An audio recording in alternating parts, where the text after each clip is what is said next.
First two books I want to talk about: The Year of the Witching by Alex Henderson. And I don't know why a lot of people are not talking about this book. I don't know if they just can't deal with the themes or if it's just too much. It's basically a mirror of what happens in society to someone who is biracial or judged because they look different or they are different. But it takes place in imaginary town that's kind of like New England back in the day. The group of religious people are a weird mix of, they seem like they would be like a weird mix of Catholic, Mormon, or some type of Puritan. Mix all those three together, and it's very Handmaid's Tale. I just started this one. It's fantastic. It's got all the tropes in there about, like, the dark sort of, North American puritanical society, a woman accused of being the other, accused of being a witch. And it is, I don't know why more booktubers are not talking about this. And maybe it's just too much, but it really does bring into the mainstream what I worked with in graduate school, the archetype of what's known as the tragic mulatta. And those of you who've read any Alex Haley or remember the miniseries Queen, based on his best-selling book Queen, he's now a classic American author, by the way, Alex Haley, you may want to check him out. You will understand exactly what the main gist of this is, but it is a fantasy book. It is a witch book in a fantasy world that is quite parallel to our American past. So there's a lot of themes that seem like, wait, that's what's going on over here in this part of the world or this part of the country.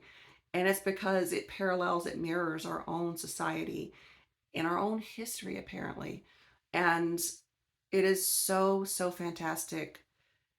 It's, again, it's the theme of the other, the trope of the other, being in that liminal space, dealing with racism and misogyny of a religious source. And this is a really critique just not on race and misogyny, but on religion, organized religion in particular. And it will really make you think, well, how many elements of, the number one religion in this country, Christianity, how many of these denominations have these elements to them, and how many of these churches actually treat people this way and look at people this way and treat women this way and still believe in, mixing of races or whatever they want to call it is it's wrong today. I'm under the Mason-Dixon line. There's a lot of them in here. So this covers so many issues, but it's set in a world that is fantastical, that is a witchy world. Witchy for as far as our protagonist, our hero is concerned. And her name is Emmanuelle. She's basically born of a single mother. Her mother dies in childbirth. She is biracial.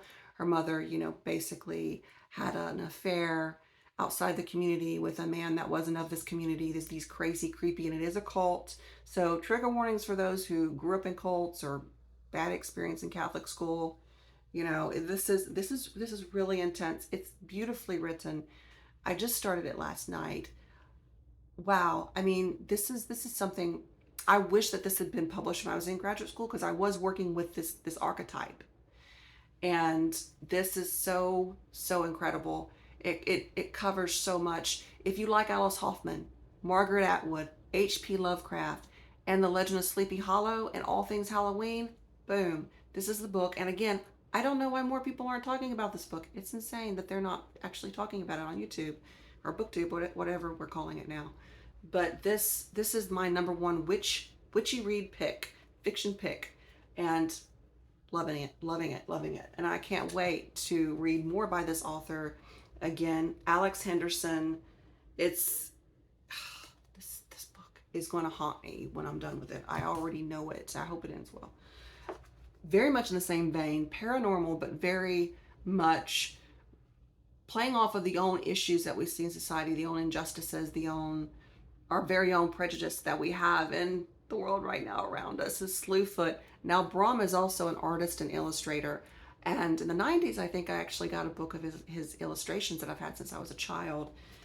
Let me show you some of the illustrations in here. And this is the paperback, and I found this on Amazon. I mean, it's beautiful. Just, this is a gorgeous book. And I've seen a couple of other people mention this book. But again, you're going to find the same other, the same sense of other, the same outcast. Just to read the back, this is beautiful. An ancient spirit awakens in a dark wood. The wild folk call him Father, Slayer, Protector. The colonists call him Slewfoot, Demon, Devil. To Tabitha, recently widowed outcast, alone and vulnerable in her pious village, he is the only one she can turn to for help. Together they ignite a battle between pagan and Puritan, one that threatens to destroy the entire village, leaving nothing but ashes and bloodshed in its wake. So, I'm not going to cry any tears for those Puritans because they're the reason we're in that we have the problems we have now in the world. But that's a whole other bottle of wine. We won't talk about it right now. But I just had to talk about this for a minute. Anyway, I have more books here that I am basically going to read this fall. I found this at the sales table. Haven't started it. From Bad to Cursed. Again, it's following the witch trope that I have. Very cool. It's by Lana Harper. I want to say Alana, but it's Lana Harper. I have not read her New York Times bestseller, Payback's a Witch, but this just sounded really cute. It's about two witch families that don't get along. And I think it's dealing with that, the whole theme of enemy turned lover thing. So this sounds like it's going to be fantastic. And again, I just got this at the sales table. Another one that I haven't started yet that I am going to read is Witch in Time. And it is basically got a little bit of the time, like it's more of a reincarnation story than like a time travel thing. But it does deal with the same witch trope, the same themes of being a witch and being a woman and being liminal, being hunted. And the cover is so beautiful. And I haven't heard people talking about this either, but I did find this on clearance at Books A Million. So you may want to check their website, Books A Million, along with this one.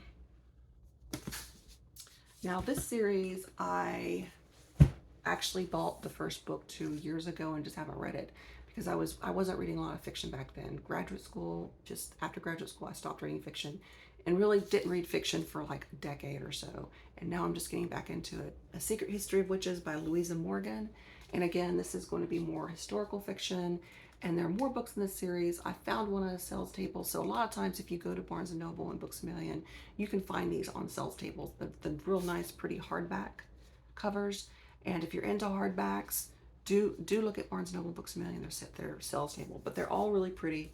Again, it's a family of witches. It's female witches. It's a historical saga that traces 5 generations of fiercely powerful mothers and daughters, witches whose magical inheritance is both a dangerous threat and extraordinary gift.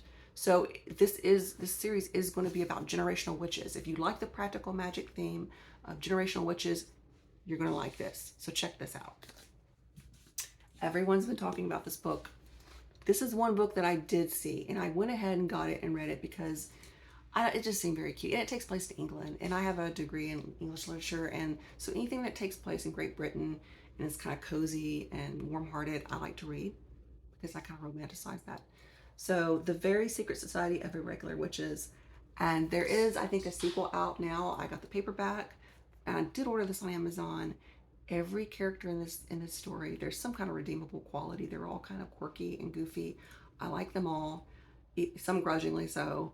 But this is just a really cute book. I love the main character. She's a darling. But she's also spunky too. So you've got the independent woman mixed with just a really heartwarming story about just, coming to terms with your place in the world. And in this society, a mirror universe, I guess, of our own, witches do have to kind of keep it, kind of rein it in. They have to be quiet. They're not out of the broom closet.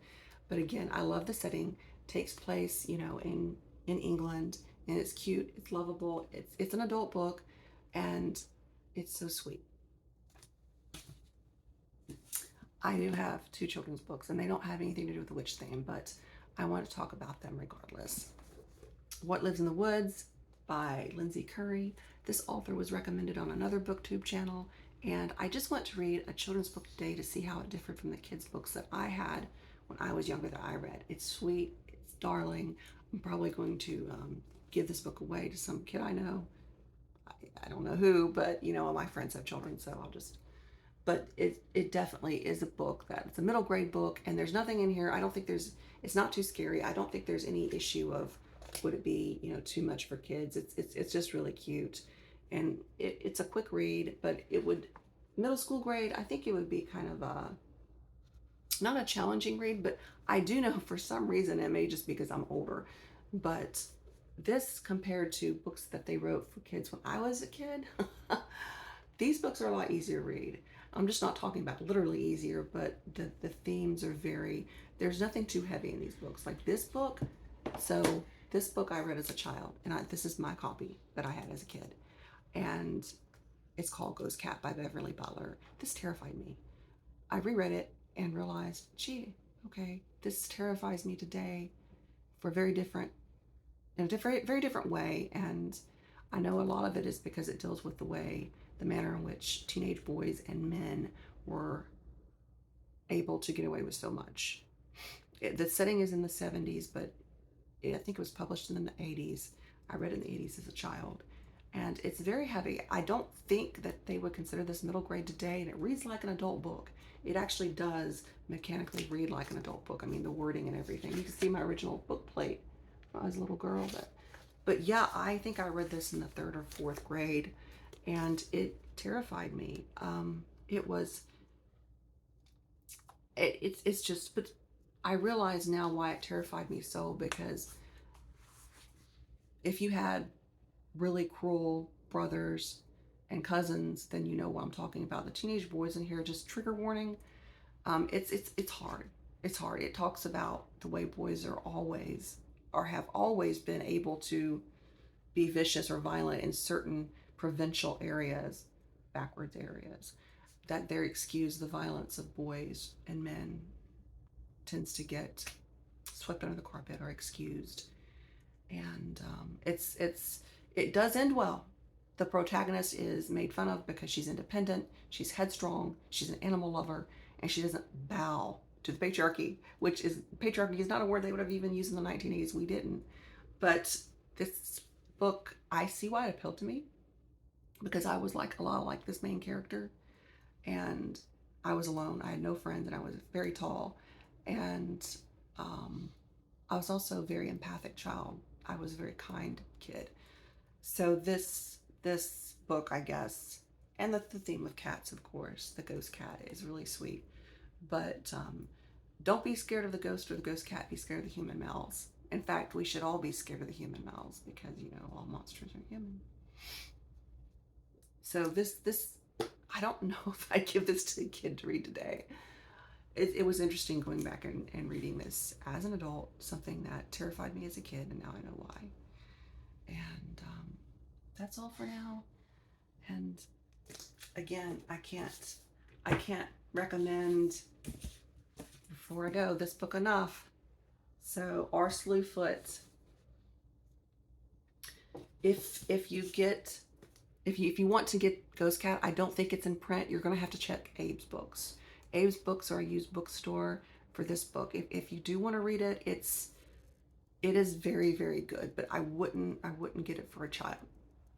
So anyway, and those of us who are in our 40s, it's going to remind you of our childhood if you lived in a place like Tennessee or Alabama, the American South. So until next time, have a great day.